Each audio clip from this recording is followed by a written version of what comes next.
Sinampahan na ng kasong homicide ang suspect sa pagbaril at pagpatay sa 4 na taong gulang na bata sa Mandaluyong.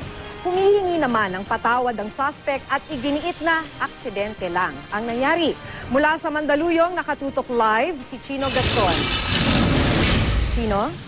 Maki, nagsimula mang gumulang ang hustisya para sa 4 na taong gulang o pagkakapatay ng 4 na taong gulang na si Rangelo Nimer.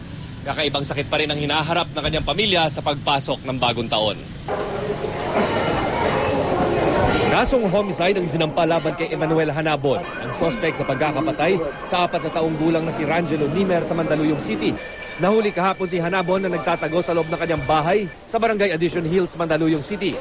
Itinanggi niyang nagtago siya pero inaming siya ang nakapatay kay Rangelo bagamat hindi niya raw ito sinasadya.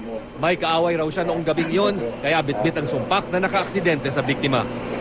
Humihingi ako ng lubos na pasensya, patawad sa anong ginagawa ko. Pero hindi ko po talaga sinasadya. Kitang-kita naman po ng mga tao na niyakap ko pa yung bata bago po hinatid sa ano.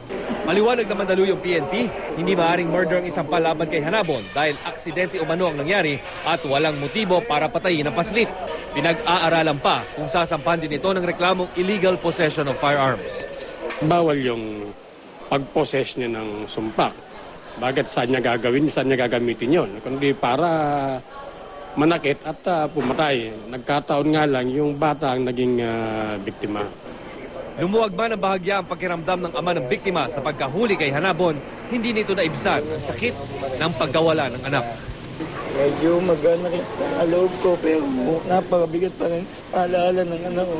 Hindi na rin maibabalik ang buhay ng anak ko. Maki, nailipat na ang labi ng biktima papuntang Naik, Cavite para doon iburol. Para naman daw ito makapiling ng mga kaanak niya na karamihay nakatira roon. Maki. Maraming salamat, Chino Gaston.